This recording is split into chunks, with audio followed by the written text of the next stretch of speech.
Goyang, kue tradisional favorit yang kini sudah merambah ke pasar luar negeri. Berbagai varian rasa dan kemasan kekinian membuatnya siap mendunia. Siapa sangka, camilan yang dikenal dari Betawi ternyata bukan asli dari Indonesia.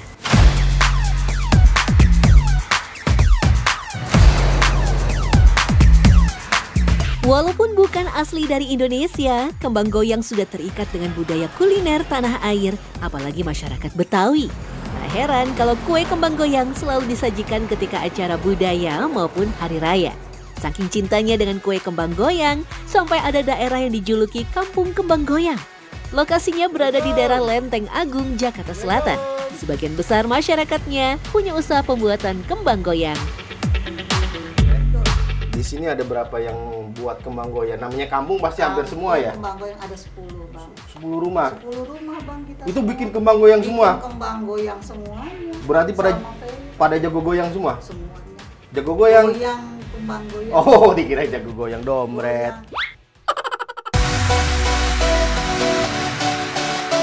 Berbeda dengan di daerah Jawa yang kebanyakan menambahkan tepung maizena ataupun tepung beras.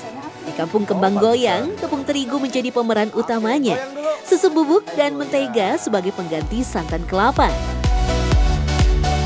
Perbandingan takaran air dan tepung terigu untuk adonan kembang goyang harus 1:1. Jika kurang atau berlebih bisa membuat adonannya terlalu encer atau kental. Kini warga juga mulai berinovasi dengan membuat beraneka rasa kembang goyang. Ini lagi bikin apa nih? Ini lagi giling kacang ini. Giling kacang? Wah, ini kayak kayak tugas bagi pria-pria perkasa. Ibu-ibu juga bisa. Maaf, sini biar saya aja. Bagian yang berat-berat, Dilan aja. Ngadonin ibu lah, terserah mau ngadonin di Arab apa-apa. Pokoknya saya yang berat-berat saya aja. Ini ya, saya coba ya. Iya. Variasi rasa mulai dari kembang goyang yang ditambah kacang tanah, kacang hijau, ikan teri, udang rebon, dan ada juga kembang goyang kacang mede. Khusus variasi kacang tanah, kacangnya harus digiling dengan menggunakan alat sederhana. Namanya apa sih? Ini namanya spesial rajangan berambang. Berambang? Iya, ini kan sebenarnya buat giling berambang itu, buat apa? Rajang berambang itu yang buat bawang goreng. Bawang merah. Iya, yang buat bawang goreng. Oh gitu. Teksturnya emang kayak begini ya? Iya, harusnya kayak begini, jangan terlalu halus. Oh. Ini kan buat peye, bukan buat sambal. Oh gitu. Iya. Proses menggoreng kembang goyang merupakan bagian paling sulit. Ya, tidak boleh asal-asalan.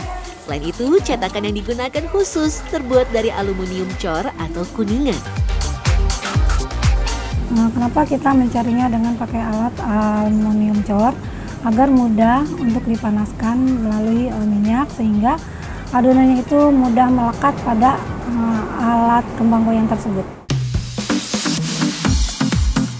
Bahan aluminium cor dipilih karena tahan panas dan mudah dibersihkan, serta dapat menjaga bentuk kue saat digoreng. Tak hanya itu saja, ketika terkena minyak panas, adonan kembang goyangnya bisa cepat lepas dari cetakannya. Ternyata ada sisi unik dari si cetakan. Dulunya cetakan kembang goyang bukan dibuat untuk membuat kue, melainkan untuk riasan pengantin. Tapi kembang goyang juga memang bukan hanya dia makanan, tapi juga kembang goyang sebagai riasan pengantin Betawi yang ada makna juga. Oh, itu kembang goyang. Memang kalau kembang goyang yang dipakai sebagai tusuk konde itu memang dia kalau pengantin berjalan itu dia goyang-goyang, goyang-goyang. Cetakan kembang goyang memang dibuat longgar. Tujuannya agar mudah digoyangkan. Nah, itulah kenapa dinamakan kue kembang goyang. Oh iya, untuk menggoreng kembang goyang, baik minyak maupun cetakannya harus dalam kondisi panas. Kalau cetakannya dingin, maka adonannya tidak akan menempel pada cetakan. Jangan dalam-dalam. Gimana itu? Cetaknya tuh harus pelan-pelan. Segimana? Sampai sebatas cetakan. Terus? Angkat. Jadi kalau dilepasnya tuh gampang. Oh gitu. Iya tuh, kan jadi gampang kan. Jadi kalau dia nyelup dalam-dalam apa gimana, Bo? Lah dia nggak mau copot, soalnya kan nempel di cetakan. Oh gitu. Iya. Jadi ada batasnya sampai sini ya? Iya. Sampai atas sini, pinggir pinggir-pinggir aja. sini Iya, ya? di cetakan. Nah, Anda pengen nyoba, bisa nggak ya? Boleh ya? Boleh. resep. Ini yang gede apa yang kecil? Yang ini yang dipanas. Oh, harus dipanasin dulu. Oke. Iya. Saat menggoreng, biasanya memakai tongkat bambu kecil. Fungsinya untuk melepas dan membalikan kembang goyang di dalam minyak. Sekilas terlihat mudah ya, tapi ternyata susah juga tuh. Nah, ini salah nyetaknya. Nah. Nggak mau copot. Kok kagak mau lepas nih, Bu? Karena terlalu ke dalam. Aduh, ini. Jadi gimana copotnya susah. Oh gitu. Karena terlalu nyampe ke Dah. dalam. Waduh. Gagal ini. Gagal nih. Gagal. Aduh, maaf ya, Bu. Nah, ternyata untuk mencetak atau menggoreng kembang goyang ini nggak mudah. Jadi harus ada cara yang harus diperhatikan. Jadi jangan kayak saya nih, nyurupnya terlalu dalam ya, Bu ya. Jadi dia nempel kayak begini nih. Tuh. Jadi dia nggak lepas. Harusnya ada batasan ya, Bu ya.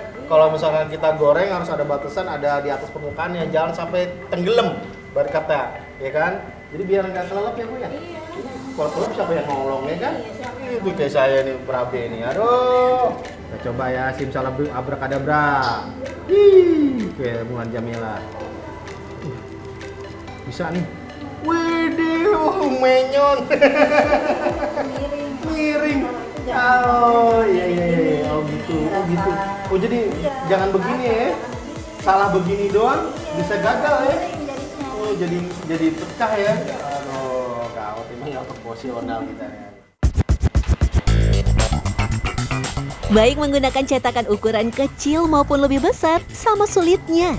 Ternyata ada tips agar kembang goyangnya mudah lepas dari cetakannya. Oh, goyang juga penting kalau kita maju mundur salah ya, harus kanan kiri ya. Oh gitu. Wih, percobaan kelima akhirnya berhasil. Bagus ya, Bu ya? Alhamdulillah. Uniknya, dalam proses pembuatan kue kembang goyang, ada tata cara maupun pantangan yang tak boleh dilanggar. Orang tua zaman dulu itu menganjurkan siapapun yang mau memproduksi makanan, cemilan, kue apapun haruslah orang yang bersih. Nah, kemudian si bersih ini diterjemahkan bukan hanya dia bersih secara higienis biasa gitu, dia mencuci tangan, dia jauh dari unsur-unsur ada tikus, ada segala macam. Tetapi juga ini diterjemahkan dia orang yang bersih, yang lagi nggak, karena kan kamu lagi begitu, nanti kuenya akan menjadi amis lah, dikatakan seperti itu, akan menjadi kue yang gagal lah, kue yang keras lah, kue apa. Jadi oleh karena itu diyakini oleh masyarakat kita, maka itu menjadi mitos. Kue kembang goyang sebenarnya berasal dari budaya Norwegia atau lebih tepatnya dari zaman suku Viking. Meskipun kini sangat populer di Indonesia, namun nyatanya kue kembang goyang terinspirasi dari kue kurma cake yang telah ada sejak abad ke-19 dan sudah menjadi bagian tradisi Natal di Norwegia.